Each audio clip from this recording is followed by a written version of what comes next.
social sciences to a great extent, and language studies and studies of literature, and then the whole digital process of digitization. How can the digital technology be used in a more objective? Well, I'm not very sure that the study of literature can be objective. However, the formalists may have believed it. The structuralists, the post-structuralists may have attempted a very objective and a binary kind of a study based on very, very rigid disciplines of intellect. No study of culture is ever objective. It includes a subjectivity, it includes an element of the subjective all the time. So we have this digital humanities. Now there are centers in Europe now, very, very powerful centers where, and interestingly enough, I'll tell you a very interesting aspect of that.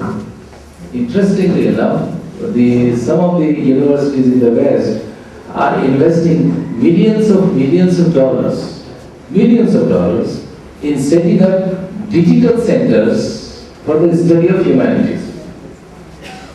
There is a corporate aspect to that study as well, and the corporate aspect is the IBM and the Microsoft have to constantly produce new softwares.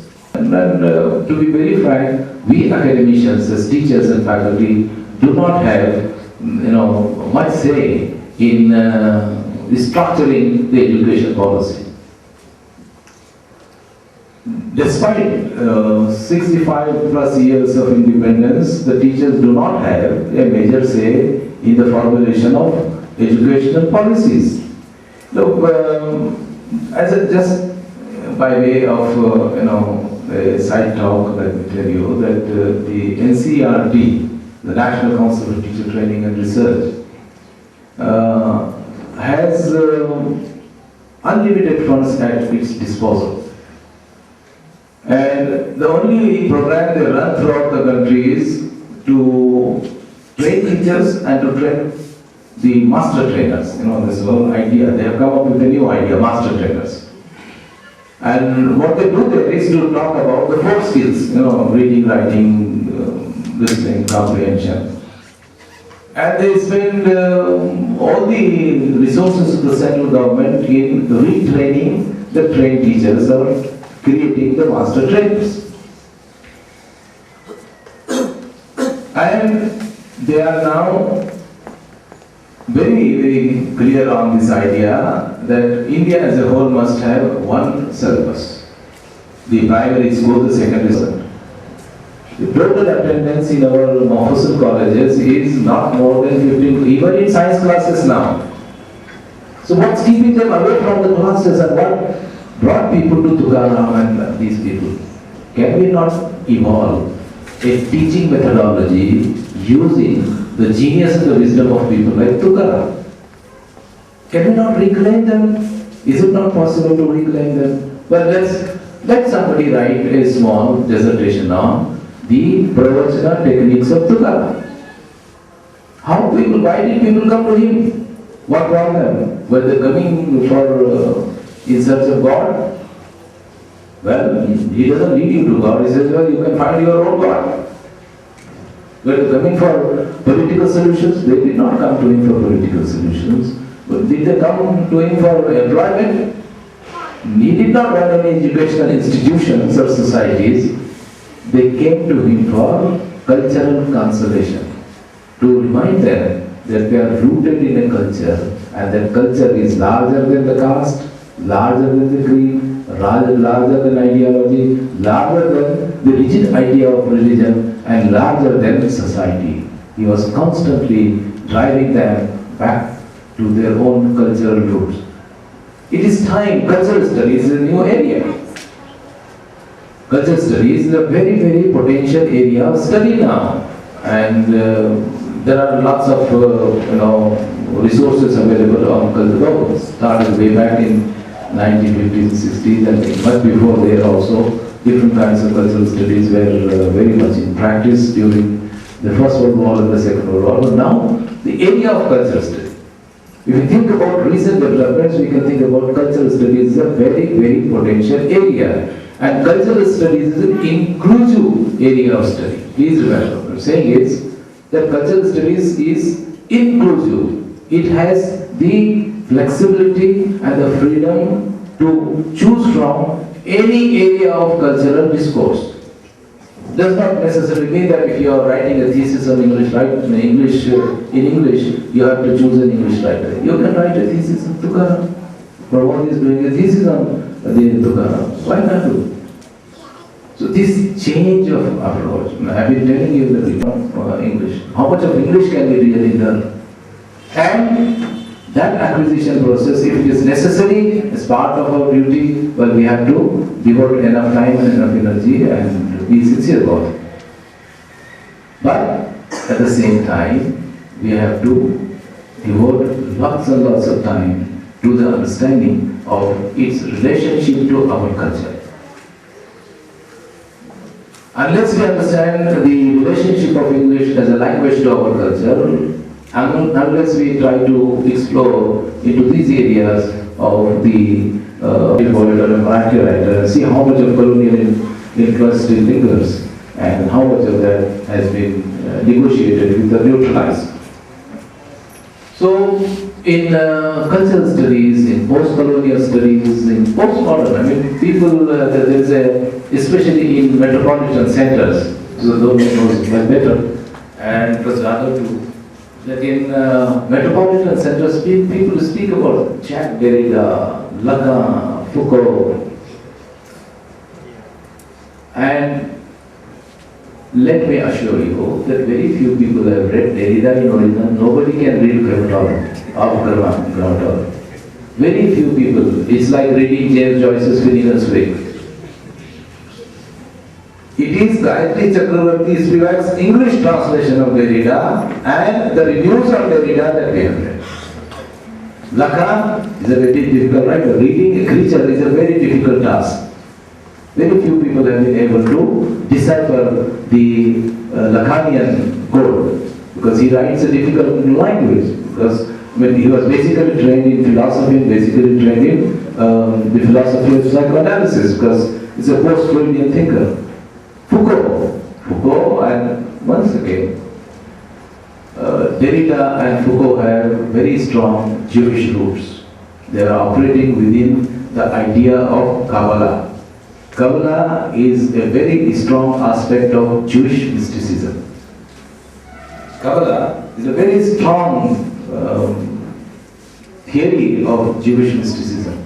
And when Foucault talks about the circulation of their eyes bulge out and they ooze out so much of intellectual energy. Writing on Lacan, Foucault, they have never thought about writing on the Buddhist philosophy, the Jain philosophy, or the Shakti cult in India. They have never investigated these ideas. Lacan, Foucault, I don't know how do they get these brilliant ideas and where do they get these brilliant ideas from. So when I was saying this, what I was talking about is this whole idea of the postmodern theory. Now there is a great buzz on theory. Criticism is, very happily replaced by the idea of theory now. We do not talk of criticism, we talk of theory. We talk of postmodernism. Postmodernism too has its origins in architecture. Photographs, not painting. Photographs. He says painting. Rauschenberg picked up broken pieces of cups, saucers, decozis, socks, thrown away things, the trash, the idea of the trash art. Yeah, and he pasted them on a canvas and said, this is painting. Why should painting be about Venus and Prometheus and Apollo? Painting can be about a broken cup and a broken saucer. So postmodern was trying to bring the ordinary of life at the center of art. The postmodern, then you can apply the postmodern strategies to architecture, in painting, in sculpture, in art, language and literature. So when we move from these post-colonial, postmodern, cultural studies, digital humanities, then we speak about women's studies, feminisms, new all kinds of feminisms. वाचू सुख रांगोन गेले अजून घरभर उगी पाळणा भरून हिंदरतीले आहे चिमणी चिमणी मागे बेचिंत पार दुपार उंबर ठावर अबोलके पंखा माणसं. How do you translate उंबर ठावर? उंबर ठावर अबोलके पंखा माणसं, you cannot translate it to Marathi. Umbartha is not just the fruit step or the you cannot translate them. It's not translatable. There are unlimited cultural shapes of language that are simply untranslatable. That's why I'm saying language, literature must constantly be located into their own cultural ambience. Unless you understand British culture, you cannot understand British literature. Unless you understand the Jhumpa area has a regional name, Manju Kapoor is a regional name, Gita Hari Harian is a regional. Even a mainstream like Anita Desai cannot be understood unless you look at it into a proper southern cultural situation. We have to constantly remind ourselves that there is this axis, the axis between language, literature and culture. And without this axis, I don't think debates on any recent developments, whatever, when you talk about the marginal, talk about the subaltern, you talk about the literature of the protest, you talk about the literature of the affect, you talk about the literature of the marginalized.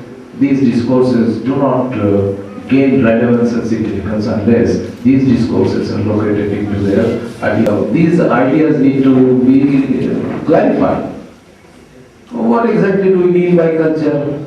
Well, we have standard definitions of culture available in cultural studies, especially in cultural anthropology. There is a very famous book by Melvin Haskowitz, the cultural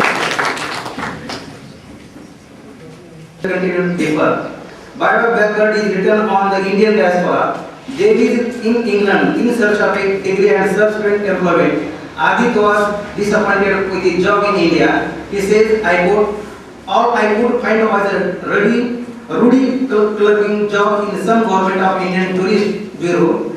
They were going to pay me 250 rupees and after 30 years I could expect to have 250 rupees. Unquote. This has forced him to leave his homeland and settle abroad for a decent income. Adit, the hero in Bye Bye Blackbird, is born in the middle class and he had to come to England to enjoy the freedom, and here he fell in love with an English girl, Sarah, and got married to her. Adit was attending a party where Sarah, and in the very first meeting itself, he expresses his love to her, complimenting, you are like the Bengali girl. Bengali men are like that reserved white. Maybe you were one in your previous life. Ajay has fully adopted the lifestyle of Britishers. He keeps comparing England with his own native land and openly criticizes India for its traditionality and backwardness.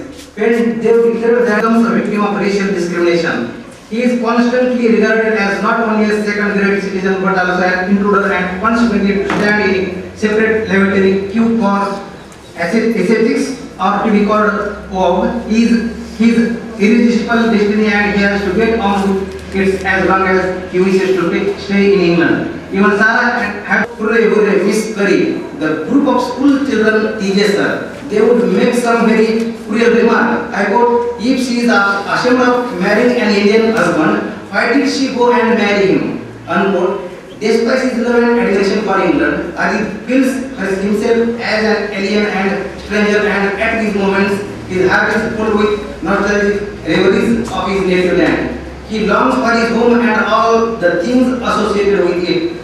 On Christmas he would tell Sarah to cook carrot halwa for him as it reminds him of being at home. The roots of the nostalgia are hidden in Adit's inward hatred for England and nothing but love for his native country. Sarah can neither shed her native English culture nor accept the adopted Indian culture completely. During their farewell, when Christian inquires about her baby, Sarah said, I quote, you mean boy or girl? Unquote, I don't mind either. I quote, or do you mean who it looks like, Adit or me? Unquote, I hope it will look like Adit. Ajit, brown as brown with black hair and black eyes.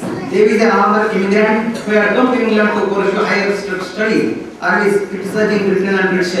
In the beginning, he was fully determined that he would not stay in England, where he has to bear all the insults. Later on, there was a slow but blatant change in his mind, in his attitude. He succumbs to the charms and future presented and Sarah bid him goodbye. He calls out, "Bye bye Blackbird." The symbolic title, "Bye bye Blackbird," seems to come alive. Thank you very much. Nargis Dalal's Scheme Deep. Dr.